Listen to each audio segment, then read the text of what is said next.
Adieu, MNAC. I'll miss you, but I'll see you in MPACT. So this is probably the last update from Mapletree North Asia Commercial Trust. Because as you all know, probably that this guy will be merged with its cousin MCT, and a new REIT will be formed called MPACT. So Mapletree Pacific Asia Commercial Trust, I think. So it's not like you're gonna miss this guy forever. It's just gonna appear in a different form. So this will be the last update, I think, for this guy, and it's for first quarter 23. So since this is gonna be merged, right? So I will not talk too much about the financials because it's all gonna be merged anyway. And I'll just talk about what's gonna happen in the future as a ex MNAC shareholder. So this is the update, and well, it's kind of better, right? Revenue is small up, NPI is small up, and it's because mostly because of the acquisition in Japan and lower quantum of rental relief. But that's offset by lower rates, rental rates at the Hong Kong Mall, China office, and a new property tax in Shanghai. Oh, I didn't know about this. So, well, there's a plus here and there's a minus here, and this is a net. So it should probably flow down to the bottom line because they didn't really issue any shares, right? But anyway, all this is gonna be merged into the new REIT, so I don't think it really matters a whole lot. This is probably the only slide that I think matters in terms of financials, which is the debt maturity. Because as you all know, unless you're living in Mars, that the Fed is going to raise rates really aggressively to combat inflation. I thought the maturity is quite interesting because over here you see is 34% of the debt is in Japanese yen, right? And if I'm not wrong, BOJ is actually quite insistent on keeping rates very very low, which is the outlier amongst the other central banks. So if you look at the Fed, RBA, ECB, BOE, everybody, they are all trying to raise rates, but the BOJ is still happy keeping rates very close to zero. So I think in terms of interest rate effect, this guy is a bit better insulated because this guy is not going to raise rates, right? But there's no free lunch, right? Because BOJ is keeping rates at zero.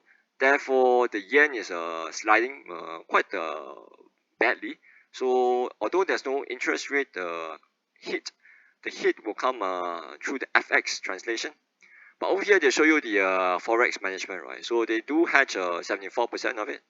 So while you gain here and you lose here, so the net effect I'm also not very sure. I think it's quite interesting though that although 34% of the debt is in yen, only 19% of the assets is in Japan. So I think they are trying to make use of the lower interest rate environment to lower the debt burden. So I think that's what they're doing.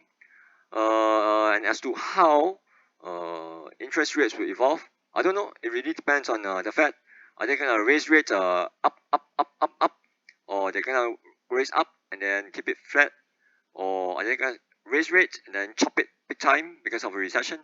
I don't know. But this is the debt maturity profile, right? So you can see 12% would mature here, 23% here. So actually, if the Fed, right, hike, but then stops in 2023 and then it starts lowering, then actually this guy will benefit quite well because, well, you can see the bulk of the maturity is somewhere here, right, which is when they start cutting rates. But then if the Fed hikes forever, then obviously the rates will just keep rising up, right? So it's very hard to say. But in anyways, all this stuff will be merged into the new entity, and maybe they'll do a major refi or whatever. So I'm not very sure what's gonna happen actually. So anyway, this is history already. So I think it's important to just look forward to the future, and I think the slides during the EGM is quite interesting.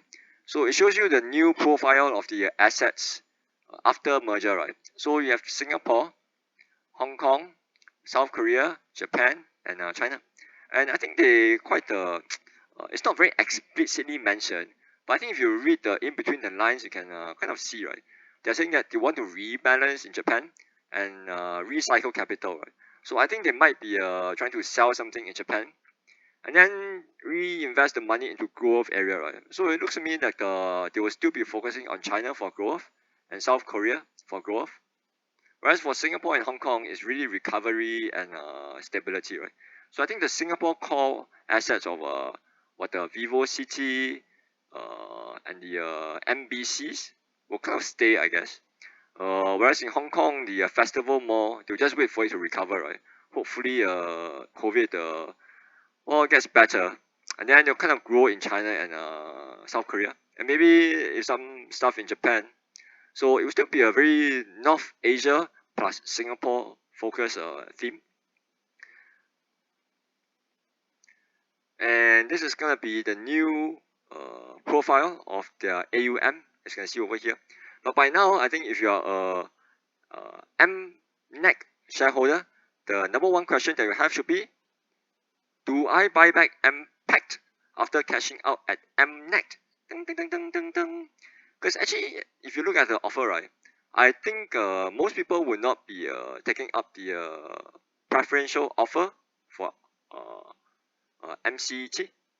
So, and most people will be choosing the cash only option for MNAC of 1.19 something. So after you cash out at MNAC, do you then want to take the money and buy back MPACT after the new merger and whatever? Because I think most people will not subscribe to the script, right? Because the share price of MCT is still very much lower than $2. So most MNAC shareholders should have cashed out. And if you cash out, do you want to buy back the MCT or the new MPACT? So that's quite difficult to answer actually. Because if you look at it, right, it's quite funny because the analysis for this question, it's not really that much on interest rates, which is very funny because if you look at the REITs in general nowadays, the main concern is just interest rate impact, right? Whereas for this fella, it's completely different, right? I think the main focus is actually on China and Hong Kong, the greater China area, and the COVID situation, right? Because even for the new MPACT entity, look at the concentration in greater China. So 11% in China and 26 in Hong Kong, right? So 37% is in the China area. And the main problem with the China area is the COVID situation, right? So in pretty much all the other countries, we are living with the virus already, right? So see people moving around and a bit of a mask off here and there, and the vaccinations already. But in China, it's still lockdown, right? So the concern is actually not that much on interest rate hikes, although it's still a big concern, but more of what's going to happen for COVID in the greater China area. So even though Hong Kong is kind of like an autonomous area, but I can see that because it needs and it desperately wants to open borders with China, therefore it's also keeping to a kind of a zero COVID strategy, right? So it's like for this guy, you're worried about COVID and zero COVID strategy, and for the rest of the other REITs, you're concerned about interest rate hikes and the Fed actions, right? So actually the concern dynamics is quite different, which is quite very interesting. Because even if you look at the new entity, you still have 10% of the loan in Japanese yen, right? Which is where the rates are quite low. So I think the analysis for this guy is quite very different. But I think one thing which is quite interesting is that they actually label them something called the best in class assets. I think these are the core assets that they would not want to sell. So which is VivoCity, which I think is obvious, right? I don't think anybody in the right mind want to sell VivoCity, which is a very very strong mall, right? And then you have MCT, which is a business park in Singapore. And then you have a Festival Walk, right, which is in Hong Kong. It's kind of like a VivoCity equivalent in Kowloon, right? Although right now is a bit affected by the zero COVID strategy, but they still view it as a best in class. So I think these four properties we view as the core assets, which is untouchable, and the rest are a bit prone to capital moving. So as of now, I think the decision of whether to buy into MPACT is a bit difficult to say. It really depends on whether you're comfortable on the zero COVID strategy in China, how long it's going to continue, what's the impact, so on and so forth. So it's a bit difficult, I guess. So hopefully everybody has a good luck and makes the best choice. If you enjoyed this video, remember to subscribe over here and like and comment. Thank you.